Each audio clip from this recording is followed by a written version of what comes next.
यानंतर शेती कशी फायद्याची आहे हे सांगणारी बातमी। खरं तर शेतीत राम नाही असं सांगत गावाकडून शहरात नोकरीसाठी आलेली पोरं 10,000 15,000 रुपये महिना कमवत असतील, महिना लाख कमावणारे देखील असतील, पण तसे दुर्मिळच। मात्र सोलापुरातल्या दुष्काळी भागातला एक शेतकरी शेतीच्या जोरावरती महिन्याला तब्बल 6.5 लाख रुपये कमवतोय। कसं पाहूयात। खरं सांगायचं तर आज महाराष्ट्रात गेली वर्षभर आर्चीची चर्चा आहे, परंतु नालबंदवाडी परिसरात नामदेव थिटेंच्या मिरचीची चर्चा आहे। ही जबरदस्त प्रतिक्रिया आहे मिरचीचं पीक बघायला आलेल्या एका शेतकऱ्याची। सोलापुरातल्या नालबंदवाडीच्या नामदेव थिटे यांनी एक चमत्कारच केलाय। 6 महिन्याची मेहनत, 4 एकराची मिरची आणि उत्पन्न 40 लाख, म्हणजेच वर्षाला 80 लाख।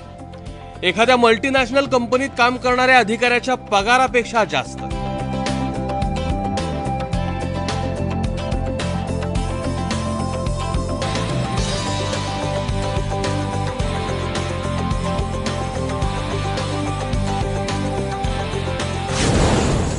आतापर्यंत 40 लाखाचा आकडा टोटल क्लिअर झालेला आहे।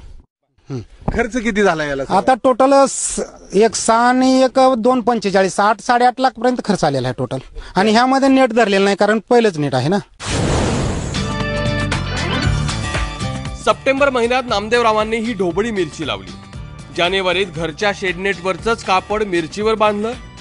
तज्ञांचा सल्ला घेतला, त्यामुळे मिरची चांगली पोचली। अवघ्या महिन्याभरात मिरची तोडणीस आली। बाजारात दर मिळाला 15 ते 35 रुपये किलो। आतापर्यंत 200 टन माल विकला गेलाय। आता चालू मार्केट आम्ही पुणे करतो। पुणे मार्केटला कसं आहे, माल क्वालिटी नंबर 1 नंबर 2 नंबर मध्ये काढतो फक्त। ही क्वालिटी अशी 1 नंबर मध्ये येते सगळी सर क्वालिटी।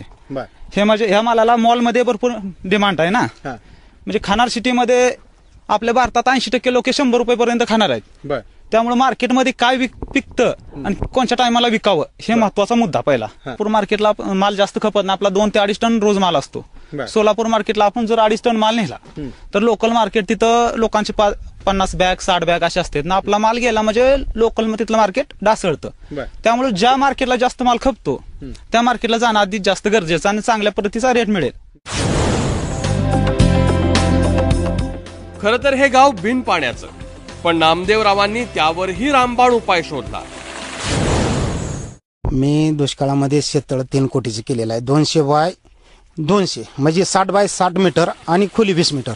आणि माझ्या शेततळ्यामध्ये जवळजवळ 3 कोटी लिटर पाणी बसते। आणि त्या तळ्याला खर्च आलाय 14,35,000 आणि मला त्याचं अनुदान मिळालेलं नाही। आता पंचक्रोशीतले शेतकरीही नामदेवरावांच्या या शेतीला भेटी देत आहेत। तरुणामध्ये शेतीबद्दल उदासीनता दिसते की शिपाई जे असताना पण नोकरीच असावी असा एक तरुणांचा अट्टास असतो। मात्र महिन्याकाठी 2 ते 3 लाख रुपये शेती सुद्धा देऊ शकते, याचं एक नवं उदाहरण महाराष्ट्रासमोर या शेतकऱ्यानं निर्माण केलेलं आहे। इंजिनियर पेक्षा आपल्याला जास्त पगार मिळतो यातून। आता सर सर्वसाधारण महिन्याला मला 3 लाख ते 4 लाख उत्पादन मिळालं असं धरूया। मला मी वडील अजून एक बंधुराज आम्हा तिघाला पर मंथ 1 लाख पेमेंट मिळालं।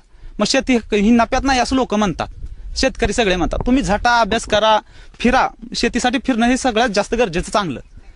आम्ही कमीत कमी 60 ते 70 हजार रुपयाचं डिझेल खर्च केलंय, म्हणजे जाळले हे प्लॉट बघण्यासाठी इतरांचे।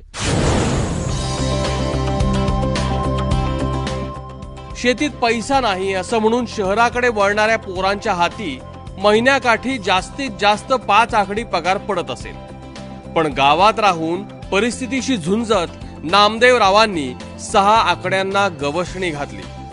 प्रेरणा घेतली तर शेतकरी कशाला आत्महत्या करेल? सुनील दिवाण, एबीपी माझा, नालबंदवाडी, सोलापूर।